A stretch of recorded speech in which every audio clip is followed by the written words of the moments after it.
My Diablo 4 Ravens build is hitting over 100 trillion per hit, and that's nothing because we're getting tons of those hits every second. That's more than 3 times what I was hitting in the previous version of the build.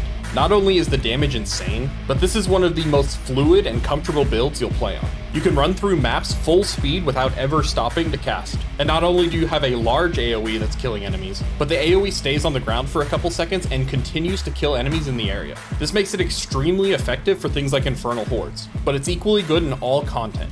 I've personally cleared a pit 125 on this build, but I've tested it in a 129, and I know that I could clear that if I spent the time. And with perfectly optimized gear, I could see this hitting in the mid-30s. This is by far my top pick for this season, so if you want one build to lock into until the end of the season, this is the one for you. I guarantee you'll be satisfied. Now I'm going to break down all the details of the build, but if you enjoy my content, don't forget to like, comment, and subscribe. I'm not a big creator, so every little bit helps push my videos out to new viewers. Now let me get into the details. If you're unfamiliar with Ravens, I'll walk you through the basics of the build. Basically, we're revolving the build around Ravens, which is a companion skill. When you cast this, you get a circle on the ground, and this does damage over time. And normally Ravens has a cooldown, but because of the seasonal perk Savagery, we're able to spam it as a core skill, which means it has a spirit cost, and it's also doing more damage. Combining that with our Cataclysm and Mjolnir Ring, which is giving us unlimited spirit, we're able to pop that and then hold down our attack, and you can see that we are spamming these all over the place.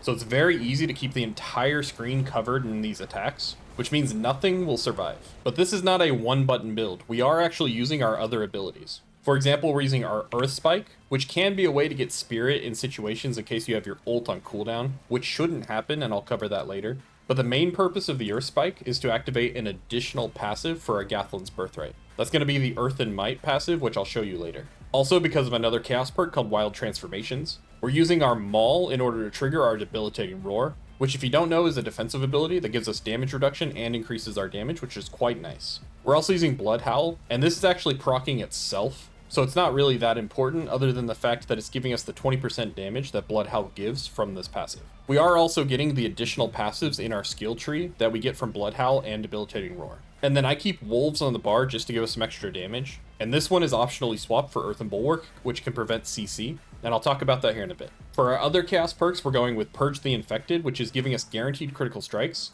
poisoning enemies whenever we hit them with a core skill, which our Ravens are, and increasing the damage by 60%. But this is actually one of the most important things in the build, because this makes us spend more spirit. And spending spirit is what we're using to activate our runes. We're also spending spirit in order to get the extra damage from Banished Lord's Talisman, because this gives us overpowers. And this is an important component of how I got my damage 3 times higher than the previous version of the build.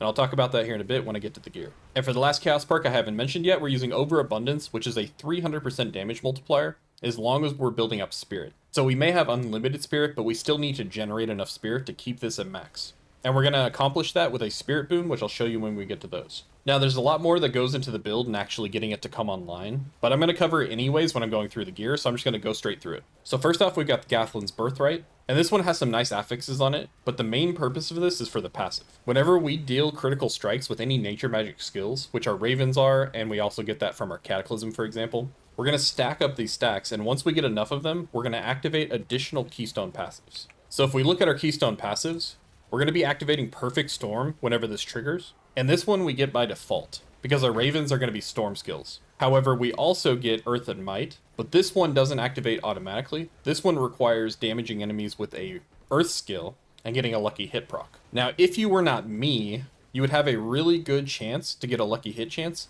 assuming that you have a good pair of Fists of Fate. I, however, do not have a good pair of Fists of Fate yet, so my lucky hit chance is not nearly as good as it needs to be. And this is actually something that's holding me back quite a lot. So I don't really know exactly where this can go in the pits. I can only make assumptions. I know it can go over 130. But overall, this is a very important item to the build, and you want to make sure you get a low number on the passives so you can activate this as often as possible. For the chest piece, we're going with Shroud of False Death, and this one's nice because it's giving us +1 to all of our passives, and we take advantage of a lot of our passives because we're turning our Ravens into a nature magic skill, and we have a lot of bonuses for nature magic in the skill tree. We're also running the Kilt of Blackwing, and this one speaks directly to Ravens. It happens to be my only 4 GA item, which is pretty unfortunate because I don't actually benefit from the Raven's cooldown or the chance for Ravens to deal double damage. So I'm basically getting a little bit more max life and some extra ranks to Ravens. So better than nothing, but not ideal. But this is a nice passive. It gives us 120% increased damage, so quite a bit. It's also summoning additional Ravens, which means that we're activating more Ravens to go into our Shepherd's aspect, which I'll get to in a minute. And then we've got Banished Lord's Talisman on our pants. And this one's going to give us a big damage multiplier to any of our overpowers that crit, which if you remember from before, we have guaranteed critical hits. And we're going to be activating overpowers fairly often from this item itself. Now, where I increase the damage 3 times in the build comes down to how I decided to go with runes. I realized that I actually wasn't needing as much of the overpower from the runes as I thought I did. So I pulled the overpower out of the runes completely, and instead I decided to focus on increasing the other damage and just getting our overpowers from the Banished Lord's Talisman. And I'll get into the runes here in a little bit so I can keep those all in one spot. Next up, we're using Fist of Fate. This is a big 80% damage multiplier, although it fluctuates up and down. But the most important part of this is getting that lucky hit chance with the GA, and masterworking this as high as possible. But I've gotten extremely unlucky this season, and I have been farming for just this item for the last 2 weeks, and I have not gotten a single pair that was not on the helmet. So rip me, I'm just getting some attack speed and a little bit of lucky hit chance, but you should be able to get about 150, I think it's maybe like 140% lucky hit chance here. And that's going to be extremely useful for multiple things, and I'll cover each of those as I come across them. For the weapon, we're doing the Stormcrow's aspect, and this one makes our Ravens into Storm skills, which is how we're able to activate a lot of different Storm stuff in the build, and it's also giving us 100% more damage. An important note for this item, make sure you get the temper for Raven's chance to deal double damage. You're going to get that here on the totem, and you're going to have it on your Kilt of Blackwing. And between the 3 of those, you're basically guaranteed to max out. And for the weapon type, you can go with Dagger, and that's what I currently have, but I actually think that I prefer Sword. You can also go with One-Handed Mace, and that's fine too. And there's barely a difference between either of them. But I'm not as big a fan of the Dagger because Dagger has damage to close enemies on it, and I try and stay further away from enemies so I can take advantage of additional passives in my tree. But this one does have a little bit of extra attack speed, but it's at the cost of losing some damage. So this one's actually not ideal if you're trying to get big damage numbers, and just in general, not quite as good. So I do recommend going with Sword. For the amulet, we're running Shepherds. This scales based off the number of companions we have, which is why we have the wolves on our bar. You can drop the wolves, but you're going to lose 2 companions going towards that. It's not the end of the world, but that takes us down to basically 6 companions at the maximum. And the only thing you really gain by removing this is using Bulwark, which is a good thing to have for CC. There are some annoying CCs you can run into, but if you're trying to maximize your DPS, I recommend just sticking with the wolves. Also, if you watch my full pit run, you'll notice that I run out of my ultimate sometimes, and that's a problem on this build. You always want to have Cataclysm up 24/7. So make sure that you temper, instead of overpower damage on this, you temper the Cataclysm cooldown reduction. I made a pretty big mistake by tempering the overpower damage on here. It is nice for the slight bit of extra damage, but this is additive damage, which means it's barely anything. So definitely go for the Cataclysm cooldown reduction. And I'll talk about it when I get to the Spirit Boons, but you'll also notice that without a good Fist of Fate, your ult's not going to cool down nearly as often. And most of the time, this is not a problem unless you're on a single enemy, or if you're in the overworld where enemies die too quickly, you may notice a problem. So for those scenarios, I've got a swap ring with Eridas that I can throw on instead of my overcharged. And then I also have a farming amulet that has movement speed and more cooldown reduction on it, and I can swap that on whenever I'm doing easier content. For ring 1, we're going with Mjolnir Ring. And this one's nice for a damage multiplier, but this is what we're using with our Cataclysm in order to get the unlimited spirit, and it's very important because we're blowing our spirit extremely quickly. And then for ring 2, we're going with Overcharged Aspect. And this one's just a nice damage multiplier.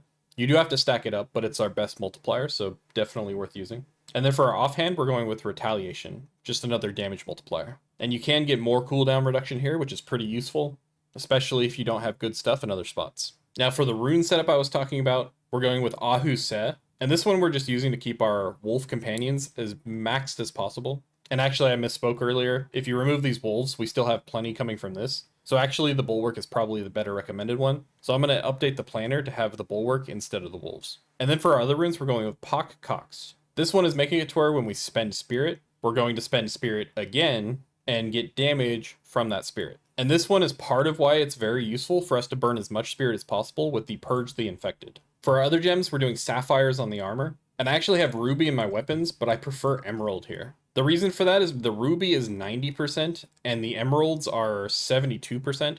So it's a negligible difference between the two. But since we're not overpowering all the time, we may as well buff both of those damages. And then for your accessories, you're either going to go with skulls or diamonds. I tend to lean skulls, but it's going to depend what you decide to do with your mercenaries and your general setup. For consumables, you're going to want to go with Elixir of Advantage, Blessed Guide, Redamine Buzz, and Soothing Spices. If you're not hitting your armor, make sure you swap out the Red Amine Buzz for the armor one. And if you don't have Shroud of False Death, swap out the Blessed Guide for the all stats. That's going to help you hit more of your bonuses in the Paragon boards. If you're struggling with survivability, you can swap out the Elixir of Advantage and go with Elixir of Fortitude for extra life. For the Spirit Boons, you'll see I have Prickle Skin on. This is just a try-hard way to get a little more damage in a run. You can pull that off and go for Wariness. It's going to be better most of the time. And then for most people, I want to recommend going with Avian Wrath, and then actually going with Calamity to extend your ultimate duration until the point that you're fully comfortable and know that you're going to be able to maintain your ult all the time. Because I don't want to put you guys in an awkward spot where your ult's running off all the time.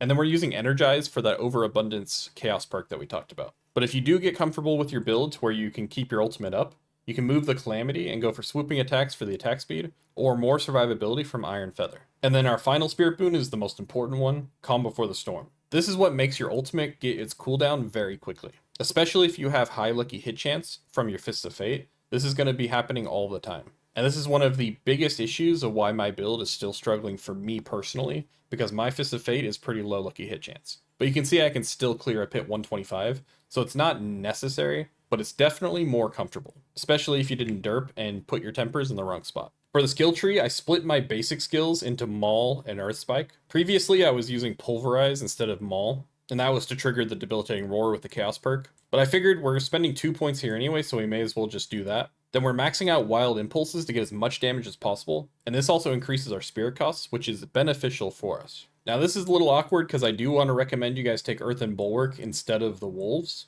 and I've kind of already stripped all the points I can out of the build, so we're just going to take the least valuable damage, which is here in Resonance. So that's a 4% damage that we're taking out. It's actually a little bit lower than that because it's coming from an existing multiplier. But again, if you're trying to optimize damage, you can put them back in there. But I'm going to recommend that we go with the 2 points here, giving us the Unstoppable and the extra barrier. So let me go ahead and throw that on my bar. And this is what I'm recommending you guys go with. We're putting the 3 points in Cyclone Armor. I didn't mention it previously, but Cyclone Armor is also a part of the Chaos perk for Wild Transformations. And that happens whenever we go to Human Form. So Human Form is going to happen anytime we use Earth Spike or Earthen Bulwark after we've used either our Maul or our Blood Howl. Because keep in mind that our Ravens is a human skill, which means that if you go back and forth between these two, you're not going to pull enemies in. So you do need to use your Maul every 4 seconds to trigger your Debilitating Roar. This is also triggering our Keystone passive, which I'll get to in a minute. And you want to use your Blood Howl basically anytime it's off cooldown, although for technical, every 5 seconds. We're getting additional damage from Backlash whenever we use a defensive skill, and I needed the points in an Ancestral Fortitude to hit my resistances. However, this might be another spot where you can get those 2 extra points you needed for the damage and Resonance. For our Blood Howl, we're running all 3 points to get Preserving Blood Howl. This is going to give us a 15% attack speed on top of the existing damage we're getting from our Chaos perk. And Debilitating Roar is going down to Innate Debilitating Roar to give us 25% damage. And this one is not only giving us damage reduction to enemies, but the Chaos perk itself is also giving us 20% damage reduction. And I always forget to mention that the Cyclone Armor, when we change to Human, is giving us 20% attack speed. So all around, we're getting a ton whenever we shapeshift. In the Companion section of the tree, we're getting a lot of passives for damage. So we've got Humanity, which is a huge amount of damage and damage reduction. You can also see that we're getting additional ranks from our helmet. We're getting Feral Aptitude and Call of the Wild for damage. Same thing for Clarity. And since somebody asked me a question in a comment on my previous video, Clarity is not better than Call of the Wild, for example, because Clarity is only giving you one of these bonuses, not all 3. Because each time we cast Ravens, we're getting rid of the previous bonus. You'll also notice in my gameplay that I'm standing away from enemies as much as possible, and that's because of Nature's Reach. This one is a huge damage multiplier, but this only works if you're far enough away from enemies for it to count as distant.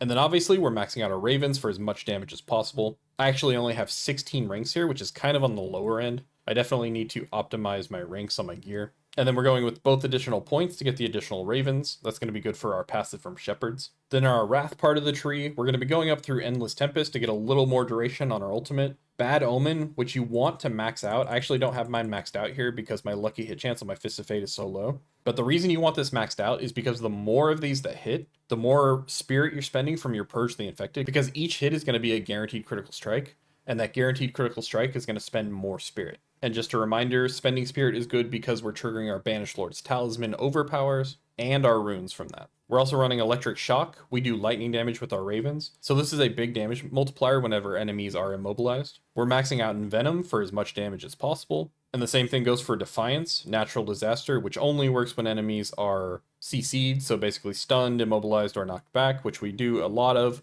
but it doesn't work on bosses unless they're staggered. And enemies can also be unstoppable, so it's not a 100% uptime, but it's still a pretty good one. And then we've got Resonance, which is always up, but it's a low percentage because we're not alternating. For the Cataclysm, we really only need 1 point and then the additional point for the duration. In fact, you could probably get rid of the additional point for the duration as long as you're comfortable with the amount of duration that you've got, but it is pretty helpful. We don't need to apply Vulnerable because we're doing that with our Fist of Fate anyways, especially if we have a higher lucky hit chance. But if you really need extra cooldown reduction for your ultimate, you can put additional ranks in here. And you can also put additional points in Endless Tempest to get more duration. We're maxing out Catastrophe for more damage, and this is actually up pretty much all the time because we have such good cooldown reduction on our ultimate. We're going with Quick Shift for more damage, and we're shapeshifting plenty, so this works fine. And then for our Keystone passive, we're doing Ursine Strength, and this one is really nice. We're getting 30% max life, which is good for our survivability, 20% more damage to all our hits, and 100% more overpower damage. This happens for 8 seconds after we use a Werebear skill, and we're using our Werebear skills every 4 seconds anyways, so this is really good. And if you watch my gameplay, probably don't use your Werebear skills as much as I do. I tend to just kind of spam them too much.